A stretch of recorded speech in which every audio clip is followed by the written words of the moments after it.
Hi hello every one. இந்த வீடியோவில் நம்ம கிரேட் பீம் கான்கிரீட்டிங் பண்ணுறதுக்கு முன்னாடி இந்த கிரேட் பீம் கான்கிரீட்டிங் போடக்கூடிய அந்த தரையை எப்படி நம்ம தயார்படுத்தலான்றதை பற்றி இந்த வீடியோவில் பார்ப்போம். வாங்க வீடியோக்குள்ளே போகலாம்.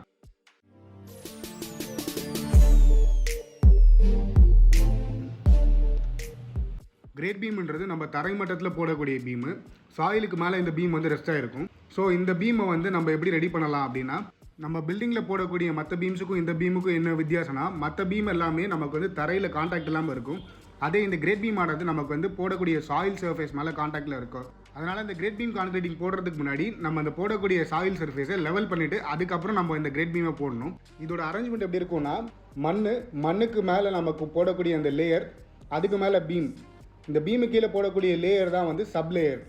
இந்த லேயரை வந்து நம்ம ரெண்டு விதமாக ரெடி பண்ணலாம். ஒன்று வந்து பிசிசின்னு சொல்லக்கூடிய மெத்தட் வச்சு ரெடி பண்ணலாம். அப்படி இல்லை இந்த மாதிரி பிரிக்ஸ் அடிக்கிட்டே போகலாம். இந்த ரெண்டு மெத்தடையும் ஃபாலோ பண்ணி நம்ம பண்ணலாம். இதில் நம்ம சைட்டை பொறுத்த வரைக்கும் நம்ம யூஸ் பண்ணக்கூடிய மெத்தட் எல்லாமே இந்த பிரிக்கை வச்சு பண்ணக்கூடிய இந்த மெத்தட் தான். அதே ஃபவுண்டேஷன் கான்கிரீட்டிங் பண்ணுறதுக்கு முன்னாடி நம்ம பிசிசி மெத்தட் தான் அடாப்ட் பண்ணுவோம். அதே இந்த கிரேட் பீம் போடுறதுக்கு முன்னாடி நம்ம இந்த மாதிரி பிரிக்ஸ் அடிக்கிட்டே போகிற இந்த மெத்தடை வந்து ஃபாலோ பண்ணுறோம். இதுக்கான ரீசன் என்னென்னா, பிசிசின்றது பிளெயின் சிமெண்ட் கான்கிரீட்.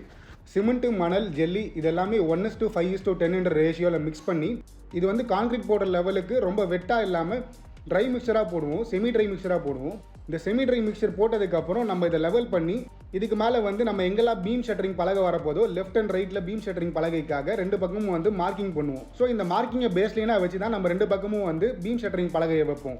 இந்த பீம் ஷட்டரிங் பலகை வச்சதுக்கப்புறம் இந்த பீம் ஷட்டரிங் பலகையோட டாப் லெவலில் இந்த மாதிரி ரன்னர் பிட்டை ப்ரொவைட் பண்ணி ரெண்டு பக்கம் ஆணி வச்சு அடிச்சிருவோம். இந்த மாதிரி ஒரு சப்போர்ட்டை நம்ம கொடுக்கறதுனால கான்கிரீட் கொட்டும் போது நமக்கு எந்த ஒரு வைப்ரேஷனாலையும் இந்த ஷட்டரிங் பலகை வந்து பிரிச்சுக்காமல் இருக்கும்.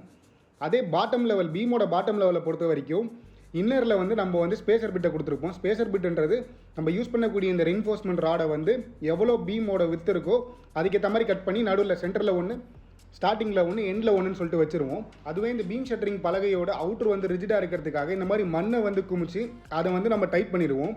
இந்த மாதிரி மண்ணை நம்ம குமிச்சு அதை வந்து அழுத்தம் கொடுக்கும்போது என்ன ஆகுனா, பீம் ஷட்டரிங் பலகையோட பாட்டம் லெவலில் நமக்கு வளைவுகள் ஏற்படும். இந்த வளைவுகள் ஏற்படுறதுனால நமக்கு சரியான கிளியர் கவர் வந்து கிடைக்காது பீமில். இந்த கிளியர் கவர்ன்றது நம்ம வைக்கக்கூடிய இந்த ஸ்டீல் ரெயின்ஃபோர்ஸ்மெண்ட்டுக்கும் நம்ம வைக்கக்கூடிய இந்த பலகைக்கும் இடைப்பட்ட இருக்க இந்த கேப்பை தான் கிளியர் கவர்னு சொல்லுவோம். இந்த கவர் கிடைக்கல அப்படின்னா, கிளியர் கவர் கிடைக்கல அப்படின்னா நம்ம கான்கிரீட் வந்து ஒழுங்காக உள்ளே போகாது. இந்த கேப்புக்குள்ளே போகாததுனால நமக்கு ஸ்டீல் ரெயின்ஃபோர்ஸ்மெண்ட்டில் வெளியே தெரிய ஆரம்பிச்சிடும் பீம் ஷட்டரிங் பலகையை ரிமூவ் பண்ணதுக்கப்புறம். இதனால் கரோஷனில் ஈஸியாக வந்துடும். ஸோ இந்த மாதிரி ப்ராப்ளமை நம்ம அவாய்ட் பண்ணுறதுக்காக தான் நம்ம இந்த பிசிசி மெத்தடை வந்து கிரேட் பீம் கொடுக்கறதுக்கு பதிலாக இந்த மாதிரி பிரிக்ஸை அடிக்கிட்டு போகிற இந்த மெத்தடை வச்சு நம்ம வந்து ஃபஸ்ட்டு வந்து ஒரு சப்சர்ஃபேஸ் ரெடி பண்ணுறோம். பிரிக்கை வச்சு அடிக்கிட்டே போகிற இந்த மெத்தடை பொறுத்த வரைக்கும் இனிஷியலாக நம்ம இந்த மார்க்கிங் நூலை வந்து ரெண்டு பக்கமும் கட்டிடுவோம். எங்கெல்லாம் பீம் வரப்போதோ இந்த மார்க்கிங் நூலை வந்து நம்ம கட்டிடுவோம். இது கட்டினதுக்கப்புறம் சிமெண்ட்டும் மணலும் சேர்ந்து ட்ரை மிக்சராக வந்து ஃபஸ்ட்டு போட்டுருவோம். இது போட்டதுக்கப்புறம் இந்த மண்ணை லெவல் பண்ணிவிட்டு இந்த மார்க்கிங் நூலை பேஸ் லைனாக வச்சு நம்ம அப்படியே கல் அடிக்கிட்டே வருவோம். இந்த பிரிக்ஸோட லெஃப்ட் அண்ட் ரைட், அதாவது இதோட ஃப்ரண்ட்டும் பேக்கும் பேஸ் லைனாக வச்சு நம்ம ரெண்டு பக்கம் வந்து ஷட்டரிங் பலகை வந்து ப்ரொவைட் பண்ணிடுவோம். பீம் ஷட்டரிங் பலகையோட டாப் லெவலில் நம்ம இந்த மாதிரி ரன்னர் ப்ரொவைட் பண்ணி ஆணி அடிச்சிருவோம். ஸோ அங்கே எந்த ஒரு மூவ்மெண்ட்டும் இருக்காது நமக்கு கான்கிரீட் போடும்போது. அதே பாட்டம் லெவலில் பார்த்தீங்கன்னா நம்ம மண் அழுத்தும் போது நமக்கு வந்து பிசிசி மெத்தடில் மூவ்மெண்ட் இருக்குன்னு சொல்லியிருந்தேன். அதே இங்கே நம்ம என்னதான் அழுத்தினாலுமே நமக்கு அந்த பீம் ஷட்டரிங் பலகையில் எந்த ஒரு அண்டர்லேஷனும் இருக்காது. அதனால நம்ம கிளியர் கவர் கரெக்டாக கிடச்சிரும். ஸோ இந்த ஒரு ரீசனுக்காக தான் நம்ம வந்து பிசிசி மெத்தட் போகாமல் இந்த மெத்தடை வந்து அடாப்ட் பண்ணுறோம். தேங்க்ஸ் ஃபார் வாட்சிங்.